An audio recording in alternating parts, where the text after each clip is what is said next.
Vamos voltar à política. A atriz Fernanda Montenegro, que ao longo dessa corrida eleitoral se pautou pela discrição, falou ontem pela primeira vez sobre o presidente eleito Jair Bolsonaro. A Nicole Fusco está aqui com a gente para nos dar os detalhes dessa fala. Bom dia, Nicole. Bom dia, Edgar. Bom dia a todos. Pois é, o UOL entrevistou a Fernanda Montenegro por causa dos 20 anos do filme Central do Brasil. Para quem não se lembra, o filme foi exibido pela primeira vez em 1998 e fala sobre a história da Dora, que é uma professora aposentada que escreve cartas para pessoas analfabetas na estação Central do Brasil.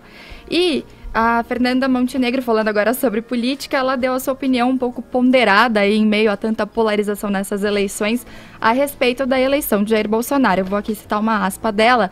Eu não quero falar de Bolsonaro, eu quero falar sobre este voto de credibilidade para que todo um atendimento social exista. Não, perdão.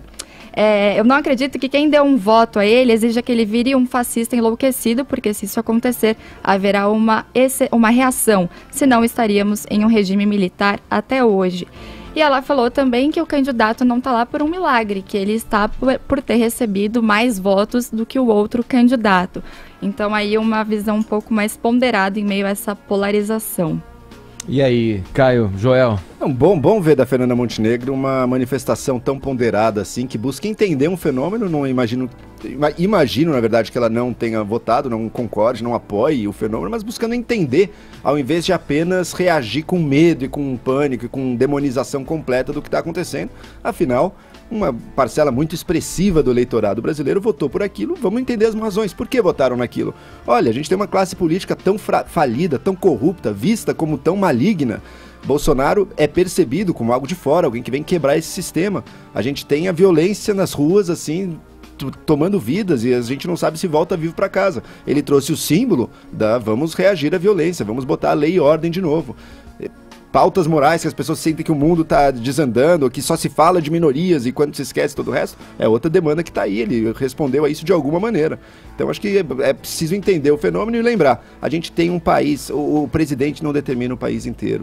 A vontade do presidente não é o que acontece nas ruas de todo o país. A gente tem muitas outras forças, a gente tem muitas outras instituições que estão lá para garantir que a gente não caia numa tirania, como alguns temem. Então, não tem por que ficar em pânico, mesmo que a pessoa discorde, não tenha votado no Bolsonaro, não tem por que ficar em pânico agora. E, na verdade, essa é uma reação que nem ajudaria a tirá-lo do poder nas próximas eleições. E tem uma outra frase aqui que eu considero bem emblemática. Ela representa um contraponto a quem insinua, por exemplo, que os 57 milhões de votantes, aqueles que desferiram seu voto em Jair Bolsonaro, essa é uma maioria fascista. Ela diz o seguinte: eu não quero falar de Bolsonaro, eu quero falar sobre este voto de credibilidade para que todo um atendimento social exista, que a saúde exista, o saneamento básico, a creche, os empregos existam. Ele, Jair Bolsonaro, está chegando ao poder porque existem milhões de desempregados. E vai ter que mostrar serviço, né? Vai ter que mostrar resultado, senão o que era apoio na política brasileira logo vira desprezo. E deixa eu só colocar, antes de passar a palavra para você, Caio,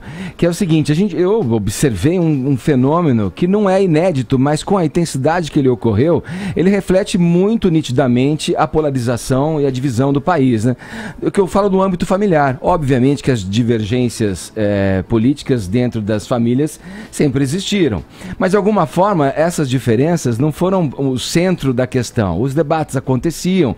Hoje, essas diferenças estão separando pessoas da mesma família. Quer dizer, é um fenômeno a ser observado também. E é um fenômeno que foi percebido, Joel, na tua fala, e eu percebo na fala que Natasha traz, da Fernanda Montenegro, da Nicole, perdão, traz na fala da Fernanda Montenegro, de uma necessidade de entender quem é essa pessoa e qual foi o desejo dessa pessoa que desferiu o voto pro Bolsonaro. Exato. É uma questão a ser entendida. A ser entendida. Felizmente, pelo menos nas minhas redes sociais, o que eu tenho visto são as pessoas que brigaram com a família e com os amigos, agora querendo fazer as pazes. Eu acredito que no Brasil, essa paz e a relação pessoal vai falar mais alto do que a divergência ideológica. Eu acho que até o Natal essas feridas estarão curadas. Todo mundo tem que passar o Natal em algum lugar, né? Exatamente. É muito mais gostoso passar as festas de fim de ano em família. Mas assim, eu acho que muito do que tá... Eu achei muito sensível o comentário da Fernanda Montenegro, muito que está nas entrelinhas do que ela falou,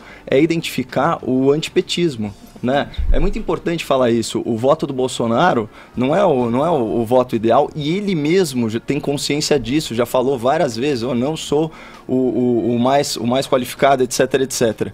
E tá ficando, uma coisa que está ficando cristalina para a população é um pouco daquilo que o Roberto Campos há décadas já tinha antecipado, e as pessoas estão percebendo que o PT é o partido dos trabalhadores que não trabalham, dos estudantes que não estudam e dos intelectuais que não pensam. E eu vou mais longe ainda, se me permitir a ousadia de complementar o Roberto Campos, que é o seguinte: é também o partido dos democratas que apoiam ditaduras, né, e dos ateus que rezam e fazem comunhão.